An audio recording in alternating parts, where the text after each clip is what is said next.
तवील अरसे के बाद पाकिस्तानी मईशत के लिए एक इंतहाई मुस्बत खबर सामने आई है।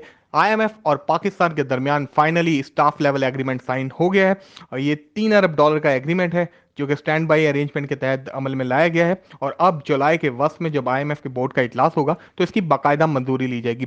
ये सिर्फ 9 माह का मुआहदा है। और इस याद है कि जो लास्ट टाइम हमने 2019 में आईएमएफ से बेल आउट पैकेज साइन किया था तो तकरीबन 6.5 बिलियन यूएस डॉलर का था और $2.5 अरब के लिए पाकिस्तान इसरार कर रहा था आईएमएफ से और हमारे मुज़ाकरात तातुल का शिकार थे नवंबर 2022 से। अब आते हैं इस मुआहदे के हमारे क्या मुस्बत असर सामने आ सकते हैं। जिस तरह से पाकिस्तानी मईशत पे डिफॉल्ट के खतरात मंडला रहे थे और हमारे रिजर्व बहुत तेजी से कम हो रहे थे, तो अब आईएमएफ के प्रोग्राम में जाने के बाद यकीनी तौर पे हमारे रिजर्व बेहतर होंगे। फिर इसके साथ साथ हमारे जो दोस्त ममालिक थे, आपको याद होगा कि उन्होंने हमें कहा था कि आप पहले आईएमएफ के प्रोग्राम में जाएं, फिर हम आपकी मदद करेंगे, हम आपको फंडिंग देंगे और आपके मुल्क में इन्वेस्टमेंट करेंगे। तो अब उम्मीद की जा सकती है कि जो हमारे फ्रेंडली कंट्रीज हैं, खासतौर पे यूएई और सऊदी अरेबिया और साथ साथ चाइना, उनकी तरफ से पाकिस्तान में जो है इन्फ्लोज आना शुरू हो जाएंगे। और उसका जो असर है वो कुछ अरसे से हम देख ही रहे हैं। जिस तरह से कराची पोर्ट का इंतजाम हमने यूएई की अबू धाबी की फर्म को हमने दिया है, उसके साथ साथ आने वाले दिनों में भी फर्दर प्लान्स हैं। खास तौर पे गवर्नमेंट एंटिटीज में कुछ शेयर्स खरीदना चाहते हैं हमारे दोस्त ममालिक। फिर साथ साथ इन्वेस्टमेंट पाकिस्तान में करना चाहते हैं। सऊदी अरेबिया की एक प्लान्स है, पाकिस्तान में ऑयल रिफाइनरी लगाना चाह रहे हैं। उस हवाले से कुछ चीज़ें बेहतर हो सकती हैं। फिर जिस तरह से चाइना ने पाकिस्तान की मदद की है, खास तौर पे जो रोल ओवर्स किए हैं, खास तौर पे जो हमारे जो रिजर्व बहुत तेजी से कम हो रहे थे, तो चाइना की वजह से काफ़ी अहम किरदार रहा है। तो अब उम्मीद की जा सकती है कि आने वाले दिनों में चाइना सी पैक का जो दूसरा मरहला चल रहा है उसमें फर्दर इन्वेस्टमेंट करेगा पाकिस्तान में।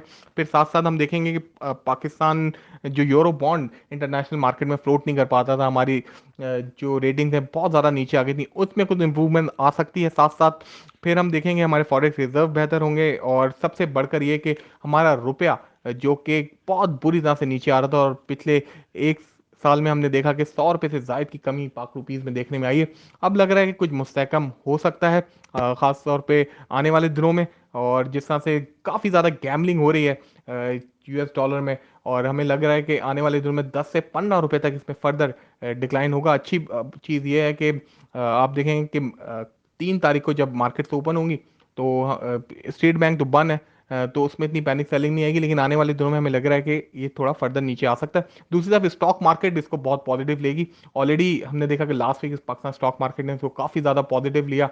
जो जो हम आईएमएफ के प्रोग्राम से करीब होते जाते थे, मार्केट उसको वेलकम करती थी। और हमें लग रहा है चूंकि वैल्यू बहुत ज़्यादा डाउन है, खास तौर पे टेक्नोलॉजी साइड पे और ऑयल एंड गैस में हम बात करें जिनमें इन्वेस्टमेंट आ सकती है, फिर रिफाइनरी के स्टॉक्स में, बैंकिंग स्टॉक्स में, ये काफ़ी जगह बन रही है पाकिस्तान स्टॉक मार्केट में। अब चूंकि हम आईएमएफ के प्रोग्राम में चलेंगे, डिफॉल्ट के खतरात कम हो जाएंगे, तो उसके बाद पाकिस्तान स्टॉक मार्केट भी इसको यकीनी तौर पर वेलकम करेगी। और हमें लग रहा है कि मंडे को मार्केट यकीनी तौर पर ऊपर खुलेगी और फर्दर मार्केट में हम गेंस दे सकते हैं, 1000 से 1200 पॉइंट का फर्दर गेंस देख सकते हैं। दूसरी तरफ अगर हम इसके नेगेटिव पहलुओं की तरफ जाते हैं तो हुकूमत पाकिस्तान चूंकि आईएमएफ के प्रोग्राम में जाएगी, तो अब हमें बिजली और गैस की कीमतों में इजाफा करना पड़ेगा, सब्सिडीज का खात्मा करना पड़ेगा। हुकूमत ऑलरेडी पेट्रोलियम लेवी में इजाफा कर चुकी है, 55 रुपये पेट्रोलियम लेवी हमने कर दी है। डीजल पे हमने ऑलरेडी इजाफा किया है। तो ये चीज़ें आगे फर्दर इंक्रीज होंगी जिससे इन्फ्लेशन फर्दर आप इंक्रीज होता हुआ देखेंगे। सब्सिडी का मुकम्मल तौर पे हमें खात्मा करना है अगर हमें आईएमएफ के प्रोग्राम में जाना है। हुकूमत को बहुत टफ डिसीजन लेने आने वाले दिनों में। और फिर हम देखेंगे अखराजात में भी गवर्नमेंट ने कमी की है।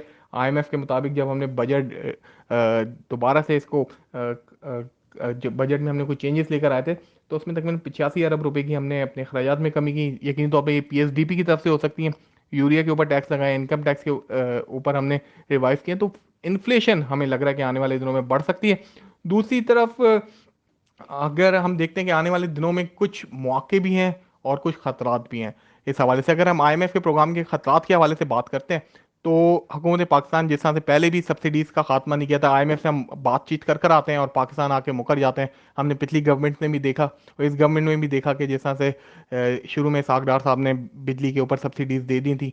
तो आईएमएफ के प्रोग्राम से हम फिर बाहर चले जाएंगे। और याद रहे कि इस बार अगर हम आईएमएफ से प्रोग्राम से बाहर गए तो मुझे लग रहा है ये लास्ट चांस है। इसके बाद ना तो आईएमएफ ना दोस्त ममालिक, दुनिया में कोई भी पाकिस्तान की मदद करने को तैयार नहीं होगा। दूसरी तरफ सैलाब के बाद हमें और भी प्रॉब्लम्स हैं। फिर पावर सेक्टर में काफ़ी ज़्यादा प्रॉब्लम्स हैं पाकिस्तान में, जो सर्कुलर डेथ बहुत तेज़ी से बढ़ रहा है, पूरी दुनिया के खदशात इसके ऊपर हैं। वो चीज़ें थोड़ी देखनी होंगी। अच्छी चीज़ ये है कि एलसीज खुल रही हैं, खुलेंगी आने वाले दिनों में पाकिस्तान की। और जिस तरह से एक हमें लग रहा है कि आने वाले दिनों में डिमांड एकदम से बहुत ज़्यादा इजाफा होगा, जिस तरह से बाहर से इंपोर्ट खुलेंगी। तो फिर उसके बाद भी रुपए पे थोड़ा सा प्रेशर आ सकता है। गवर्नमेंट को ये थोड़ी चीज़ें मैनेज करनी होंगी, एलसी स्लोली स्लोली खोलनी होंगी।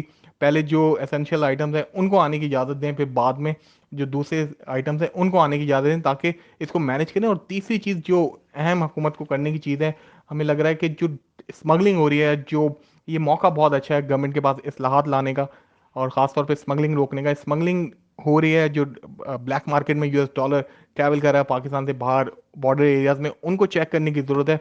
और दूसरी तरफ इस्लाहात हम लेकर आ सकते हैं। बजट में हमने ये मौका गंवा दिया था। शायद इलेक्शन ईयर है, हुकूमत ने फैसले नहीं किए, लेकिन अब केयर टेकर गवर्नमेंट भी आएगी और आने वाले दिनों में हमें अपना टैक्स नेट बढ़ाना पड़ेगा। एक्सपोर्ट ओरिएंटेड पॉलिसी लेकर आएंगे आने वाले दिनों में, किस तरह से हम अपनी एक्सपोर्ट बढ़ाएंगे, ये सारी चीज़ें हुकूमत पाकिस्तान को करने की ज़रूरत है। ये एक मौका मिल गया है, इसको हम अपने फ़ायदे के लिए लेकर आ सकते हैं और लॉन्ग टर्म विजन बनाकर हम पाकिस्तान को आगे लेकर जा सकते हैं। अगर इस मौके पे हमने कुछ नहीं किया तो इसके बाद, जैसा मैंने आपको बताया, कोई हमारी मदद करने के लिए नहीं आएगा, ना कोई दोस्त ममालिक आएंगे और ना ही कोई इंटरनेशनल डोनर्स पाकिस्तान की तरफ आएंगे। Thank you.